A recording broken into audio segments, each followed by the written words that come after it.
समाधि एक ऐसी अद्भुत घटना जहां साधक को अपने मूल अस्तित्व का पता चलता है। हर एक वो साधक जो आध्यात्म के मार्ग पर है, वो अंततः इस समाधि की अवस्था को पाना चाहता है। समाधि तक पहुंचने के लिए वह अपने द्वारा कई मार्ग चुनता है।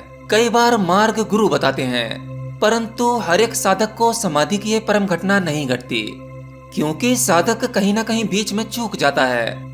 हमारे प्राचीन योग विज्ञान ने समाधि को पाने के लिए कुछ मार्ग खोजे, जिन पर अगर नियमबद्ध तरीके से चला जाए तो समाधि घट ही जाती है।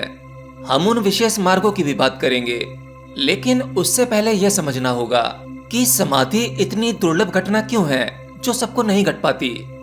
समाधि ना घटने के क्या कारण हैं? देखिए, सबको आसानी से समाधि ना घटने का मूल कारण है एक अज्ञात शक्ति जो सबको मिली हुई है।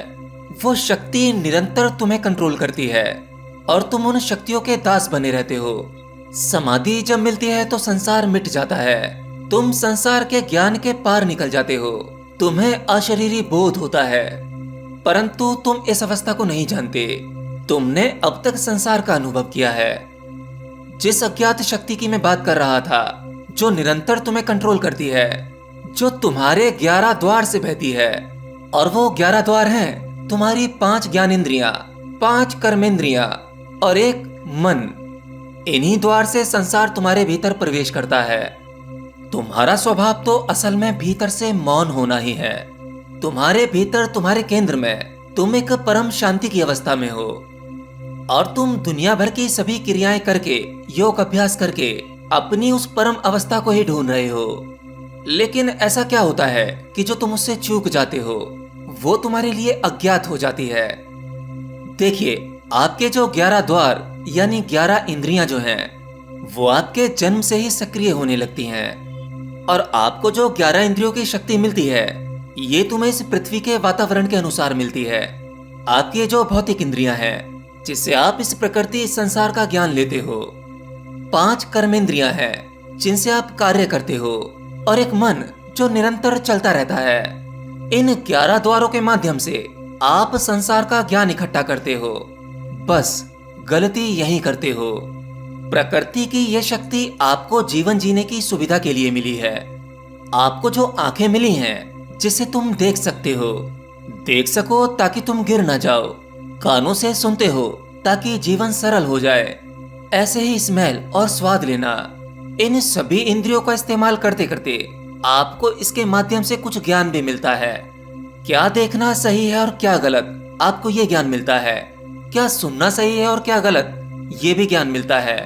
सूंघने और स्वाद लेने की शक्ति से आपके लिए क्या खाना सही है और क्या गलत।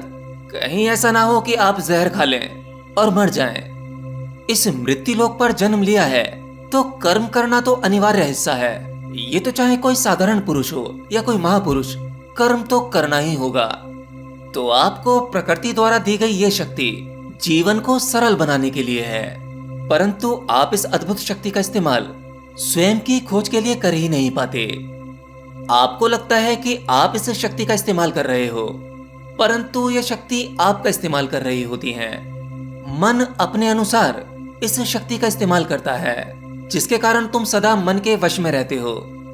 इन 11 मार्गों से संसार तुम्हारे भीतर प्रवेश करता है और तुम उसे प्रवेश करने देते हो। ऐसे ही कचरा बढ़ता चला जाता है और फिर तुम भरे पात्र को लेकर किसी भी साधना में उतरते हो, जिससे तुम्हें कुछ भी हाथ नहीं लगता। समाधि तो छोड़ो, तुम्हें ध्यान भी नहीं लगता। ध्यान भी दुर्लभ हो जाता है। तुम्हारी एकाग्रता नहीं होती, कंसंट्रेट नहीं होता, क्योंकि संसार अधिक भर गया है तुम्हारे अंदर। जिन कुछ महान खोजियों ने इस परम सत्य को जान पाया, उन्होंने ये भी जाना कि ईश्वर द्वारा रची ये माया, ये अधिक शक्तिशाली है। मनुष्य इससे लड़कर जीत नहीं सकता। मनुष्य सदा इस माया में फंसा रहता है, वो उसका गुलाम रहता है। उसकी वासनाएं, संसार के प्रति मोह और दुनिया भर की इच्छाएं, वह इनसे कभी मुक्त नहीं हो पाता। और न जाने कितने प्रकार के विकार हैं, अहंकार है। ये सभी विकार, ये सभी इच्छाएं आपकी इंद्रियों के द्वार के माध्यम से ही आपके भीतर प्रवेश करी हैं। तब उन महान योगियों ने मनुष्य के मनोविज्ञान को समझा, मनुष्य के मन को समझा, और मनुष्य जाति को इस माया से मुक्ति कैसे मिले, इसके कुछ मार्ग खोज निकाले, जिसमें से एक मार्ग है अष्टांग योग। अगर कोई व्यक्ति अष्टांग योग के मार्ग पर अभ्यास करता है और निरंतर इस पर चलता है, तब उसे समाधि की अवस्था अवश्य प्राप्त होती है। परंतु इस मार्ग पर भी चलना इतना सरल नहीं है, क्योंकि एक अज्ञात ऊर्जा, एक शक्ति तुम्हें वापस नीचे खींचेगी। आप इसे ऐसे समझें जैसे हमारी पृथ्वी का एक मैग्नेटिक फील्ड है, जिसे गुरुत्वाकर्षण बल कहते हैं, यानी ग्रेविटी फोर्स। अगर कोई भी चीज, कोई भी वस्तु या कोई भी व्यक्ति इस फोर्स से ऊपर उठने की कोशिश करता है, तो पृथ्वी उसे अपनी ओर खींच लेती है।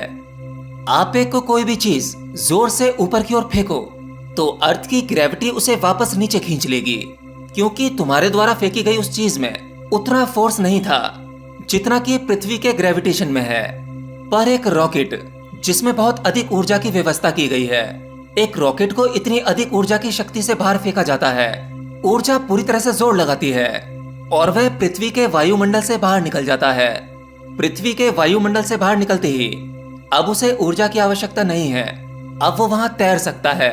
अब पृथ्वी का गुरुत्वाकर्षण बल उसे अपनी ओर नहीं खींच सकता, क्योंकि वह रॉकेट उसकी सीमा से पार निकल गया है।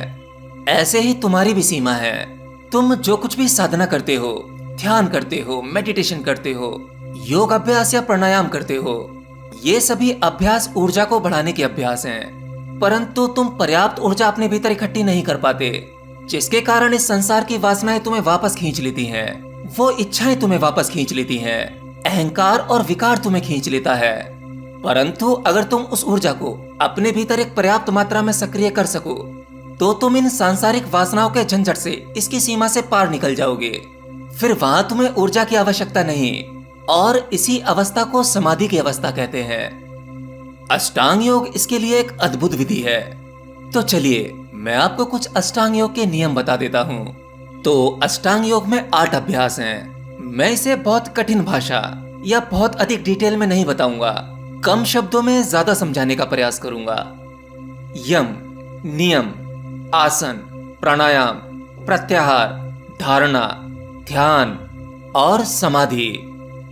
तो पहला है यम, जिसमें आपको कुछ इन बातों को फॉलो करना है, जैसे अहिंसा अर्थात लड़ाई झगड़े से दूर रहना है, झूठ ना बोलना, परिस्थिति कैसी भी हो हमेशा सच का साथ देना और सच बोलने का ही अभ्यास करना।